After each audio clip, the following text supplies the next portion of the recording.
এই সুস্বাদু রেসিপিটা যদি একবার বাড়িতে বানানো যায় তাহলে এক থালা ভাত তো নিমেষেই উঠে যাবে, সেই সঙ্গে কিন্তু আঙুলও চেটে পুটে পরিষ্কার হয়ে যাবে। নমস্কার বন্ধুরা, সুপ্রিয়া কিচেনে আবারও আপনাদের সবাইকে স্বাগত জানিয়ে আজকে একটা জমজমাটি রেসিপি নিয়ে আপনাদের সামনে চলে এসেছি। এই রেসিপিটা অনেকেই পছন্দ করে, তবে সবাই পছন্দ করে আমি জানি না, তবে আমার তো খুব ভালো লাগে, সেই জন্য আজকে আমি বানাচ্ছি আর আপনাদের সাথেও শেয়ার করছি। এখানে দেখুন পোলট্রির ছাল নিয়েছি আর কিছু ঠ্যাং নিয়েছি। এই পোলট্রির ছাল আর ঠ্যাং দিয়ে দেখুন এই যে লম্বা লম্বা বেগুন নিয়েছি, এই বেগুন দিয়ে আজকে রেসিপি বানাবো। তো প্লিজ বন্ধুরা আপনারা পুরো ভিডিওটা প্রথম থেকে শেষ পর্যন্ত দেখবেন, আশা করছি আপনাদের ভালো লাগবে। পোলট্রির ছালটা আগে থেকে কিন্তু ছাড়িয়ে পরিষ্কার করে ধুয়ে তারপরে ছোট ছোট করে কেটে নিয়েছি, শুধু বেগুন আর টমেটোগুলো কেটে নেব। বেগুনগুলো একটু ছোট ছোট সাইজ করে কাটবো।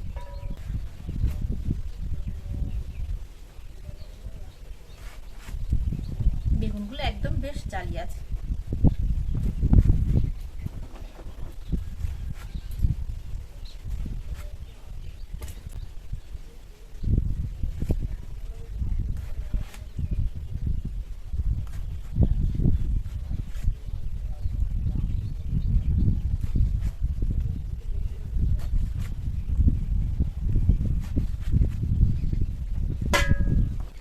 বেগুনগুলো দেখুন ঠিক এরকম ছোট ছোট করে কেটে নিয়েছি, জল দিয়ে পরিষ্কার করে 2-3 বার ধুয়ে নেব।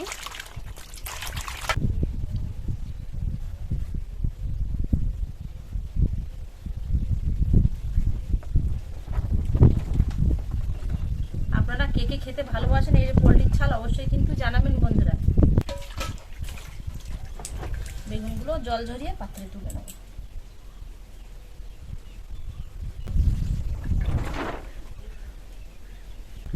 সবজিগুলো আর পোলট্রির ছালটাও তো কেটে নিয়েছি, এবার উনুনটা ধরিয়ে রান্নাটা বসিয়ে দেবো। গরম কড়ায় সরষের তেল দিয়ে আগে বেগুনগুলো ভেজে নেব। তেলটা ধোঁয়া ওঠা গরম হয়ে গেলেই বেগুনগুলো দিয়ে দেবো।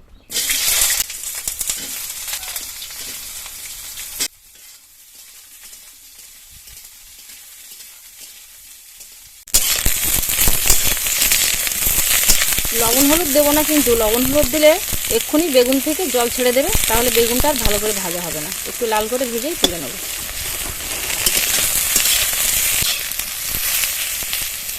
বেগুনগুলো এরকম লাল করে ভেজে নিয়েছি,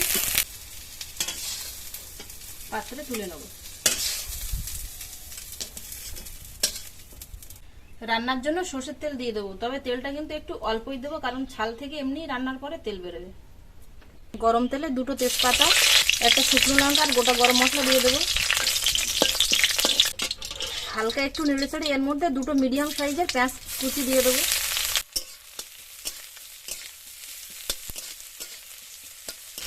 পেঁয়াজটা হালকা একটু এরকম লাল মতো ভাজা হয়ে আসলেই এর মধ্যে দিয়ে দেবো রসুন বাটা 2 চামচ। পেঁয়াজ আর রসুন হালকা একটু ভাজা ভাজা হয়ে গেলে এর মধ্যে দিয়ে দেবো আদা বাটা,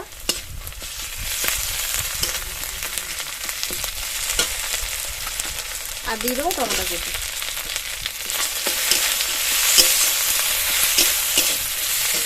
লবণ, লাল লঙ্কার গুঁড়ো,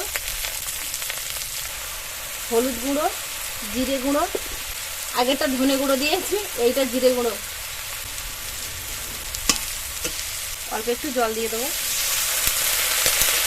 মশলাটা কষিয়ে নেব।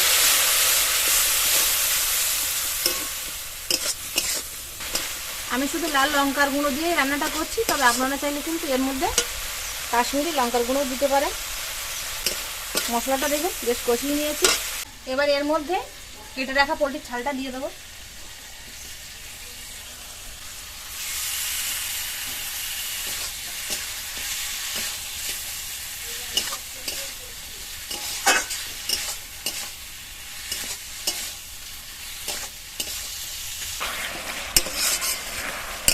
ছাল থেকে দেখুন আস্তে আস্তে কিন্তু এরকম জল বেরোতে শুরু হয়েছে।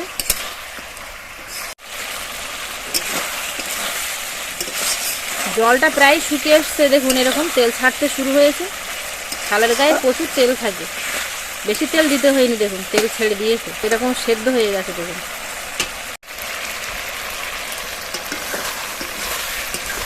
বেশ অনেকক্ষণ কষিয়ে নিয়েছি, দেখুন প্রায় কিন্তু রান্নাটা হয়ে এসছে। এবার এর মধ্যে ভেজে রাখা বেগুনটা দিয়ে দেবো।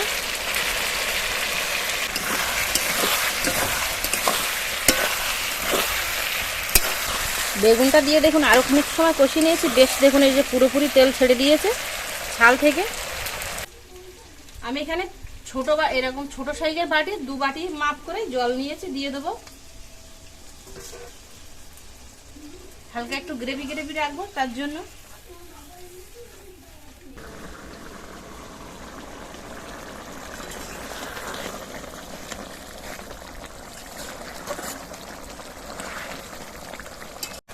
রান্নাটা প্রায় হয়ে এসছে। এবার এর মধ্যে গরম মশলা গুঁড়ো দিয়ে দেবো। আমি শুধু গরম মশলা দিয়ে নামিয়ে নিচ্ছি, তবে যারা ধনেপাতা পছন্দ করেন তরকারির মধ্যে আপনারা ধনেপাতা দিয়ে খাবেন, আর যারা ধনেপাতা পছন্দ করেন না আপনারা এমনি এইভাবে গরম মশলা দিয়ে খাবেন, কোনো অসুবিধা নেই।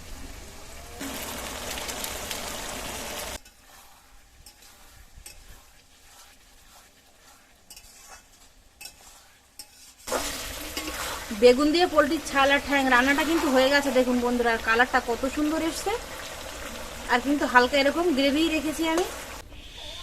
নামিয়ে নেব এবার।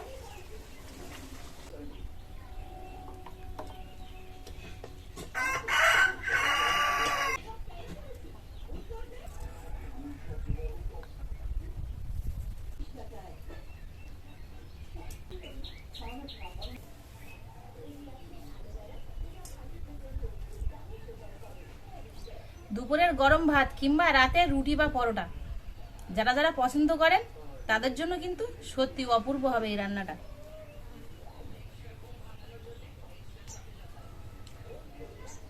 এই রান্নাটা কিন্তু কষাও ভালো লাগবে আর ঝোলও ভালো লাগবে।